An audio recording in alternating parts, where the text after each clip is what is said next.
Ladies and Goliaths, yes, we've got something very, very big. So I eventually took the plunge, and I did in fact get myself a bacon thrasher. It's huge. And with it, I also got this rather pleasant looking little bass rig. Well, little bass rig. It's a 300 watt, 500 watt. It's a big watt Ampeg. I'll show you its party trick. I'll tell you, I've just plugged it in for the first time this morning. It's Wednesday morning, and I'm probably not going to do all the work on it today because I'm hoping that I get some tips and advice from you later on. But let's turn this on and watch it do its party piece.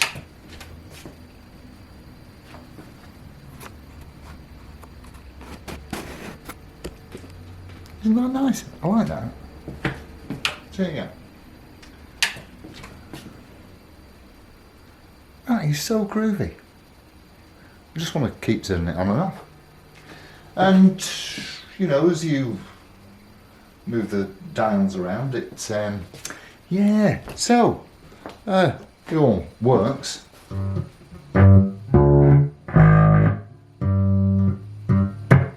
Anyway, we've got a problem. With this, the action is way too high. So, what I first did, as any sane human would, was I tried dropping the bridge as far as I possibly could. So this is right down on the deck, and even at that, as you can see, the action is way too high. So we put a flat edge up because I don't have the correct tool for it, but apparently they're supposed to be flat, and there is, I mean, you can see even above the frets that there's a massive gap there that shouldn't be there, which immediately, having dropped the bridge, now what we've got going on is the bottom E string is touching the top of the pickup, so the pickup wants dropping, but of course it's got this item on it, which I have to confess I do like the look of. So let's whip that off and see if we can drop the pickup first. So error number one, I took out these two screws. These actually do onto the pickup height whilst leaving this cover on, and now I've taken both the screws out.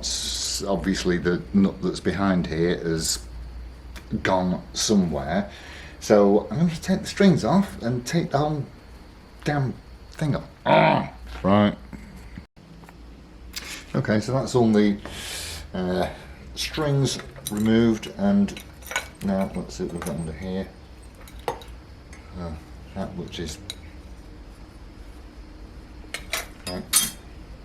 Let's have a look. There's a ground wire there, and there's the springs.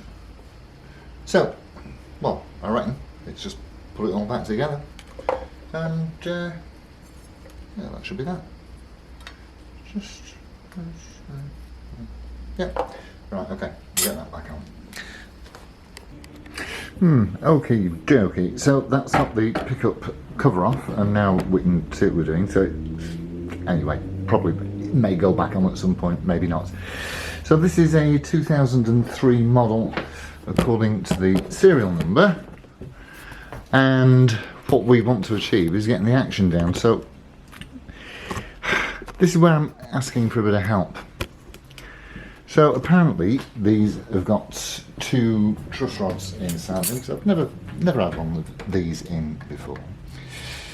And I've seen two totally different ways that the necks are supposed to be straightened on these.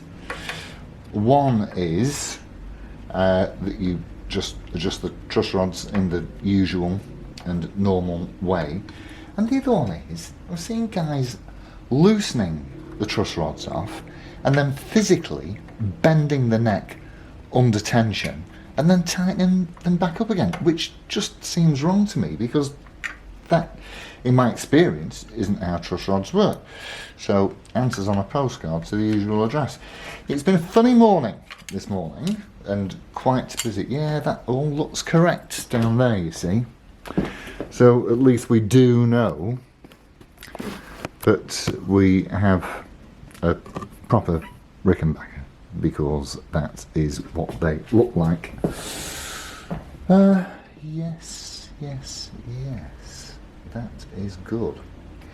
So, if anybody knows the correct, precise method of adjusting the neck relief, then I'll be very grateful to hear.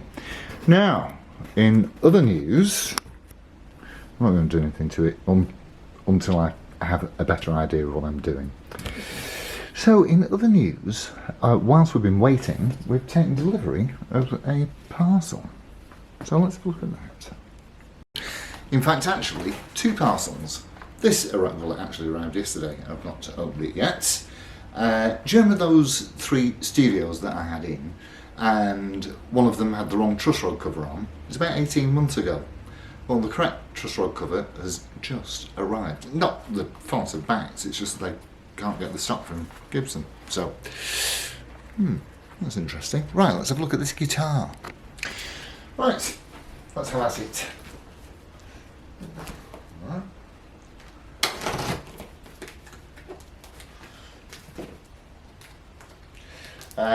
Yes, so if anybody can give me some idea, I mean, really, I've watched these guys getting on the Rickenbackers and literally using a massive amount of force to physically bend the neck, and that, well, it doesn't seem right to me.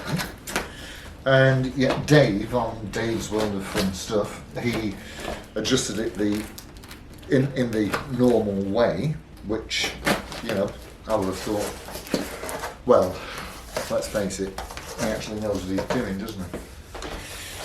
So I'd be interested to find out what anybody has to say. Look at this is well packed. This is actually really come from a buddy of mine. And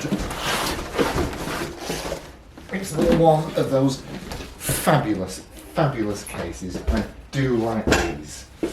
So, and on here, all looks good. What's this? Look at that. It tells you it's the gold concept case. Let's see what we've got. Anybody fancy a guess? Well, yes, I know, we know it's a Gibson, don't we? And it is, yes, now we've had one of these before, and this has had, what can I say? Looks alright. Very nice, very nice. It's got a,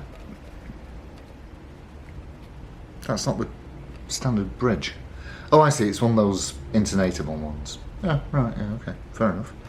And I believe that that's in very, very nice condition. Loving it. Look at that. That's super. I'm looking forward to giving that a bit of a pasting. So it's originally had robot tuners on it, which have been replaced for something slightly, also I can't even rate that. They look like Clusons, don't they? What's it? They are, oh, Shala Deluxe. How very swish. Right, I'm liking that. And of course, if you did want to refit robots, not that people tend to, then of course it will cover any holes that were there. So that's it from me on the Rickenbacker and the Gibson. So please, if any of you know the definitive answer for adjusting the truss rod on a bacon thrasher, then please drop me a line.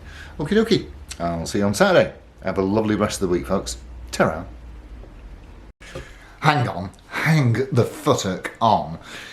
So, no need for the, any extra comments because I've figured it out. And really, I should have known.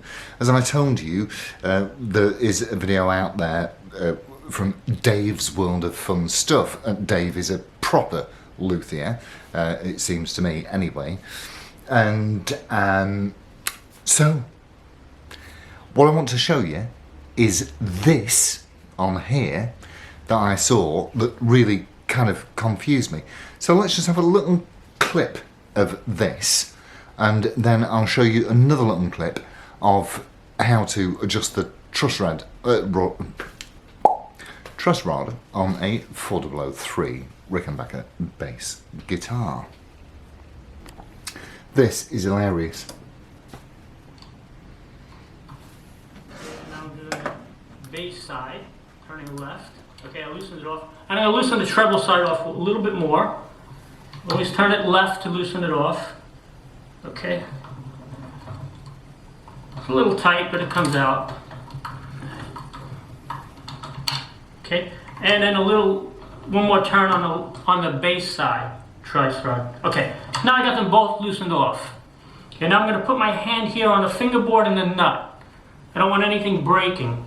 Okay, and I'm just going to... Loosened off. Loosened off. Really?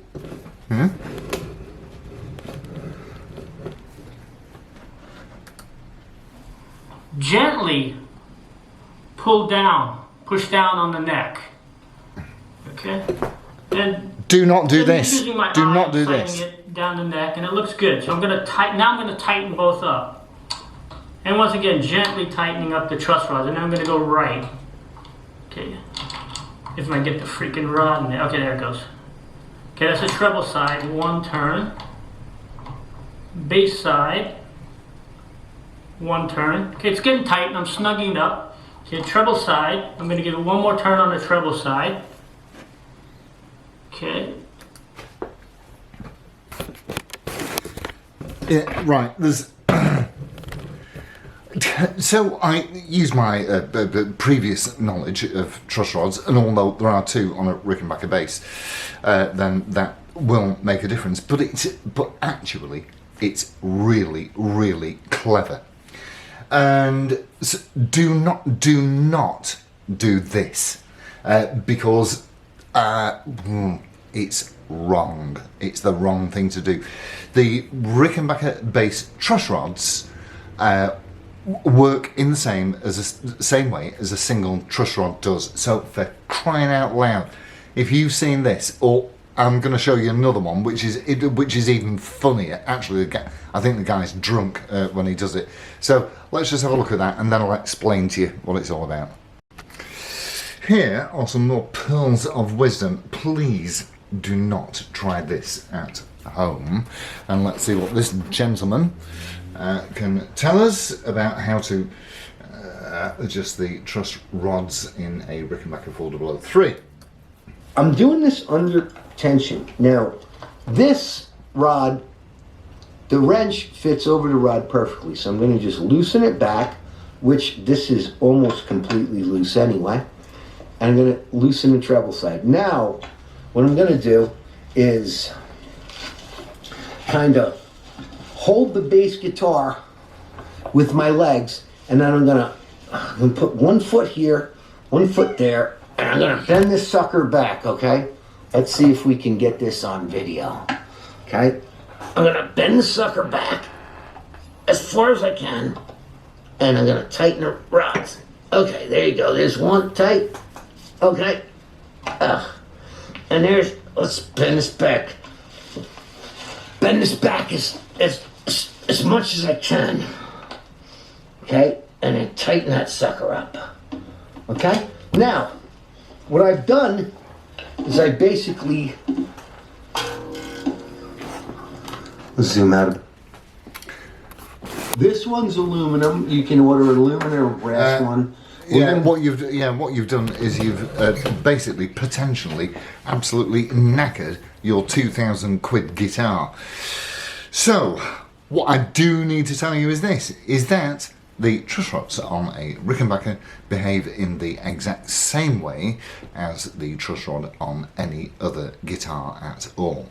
And now, it's rather dark in here to be fair, because I didn't want any back glare, but now, the action on this fabulously crafted bass guitar is absolutely superb.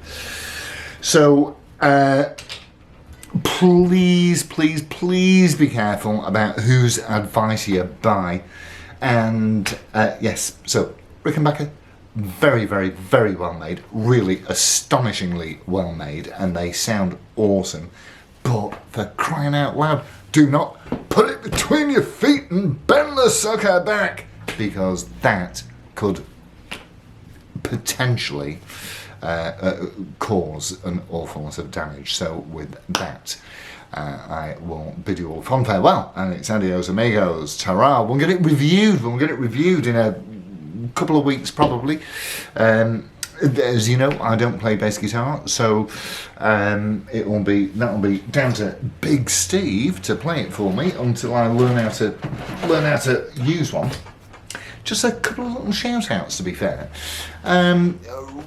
So the Rickenbacker truss rods have a 1/4 inch nut on them, which weirdly is the same size nut as a Guild uses. And my buddy Brian, who is a retired aerospace engineer, made me on his workbench, made me a tool that was just perfect for the Guild and also for the Rickenbacker, as it turns out. And the other little shout out, I've got to show you this. I'm hoping to use this as a sort of intro screen, a little 5 or 10 second intro screen. But my mate Bob, he made me this. Can you see it? Can we see this? How, honest to God, how cool is that? So, with all that done, I shall say thanks Brian, thanks Bob, what a pair of gentlemen, and it really is adios amigos. I'll see you soon. Ta-ra.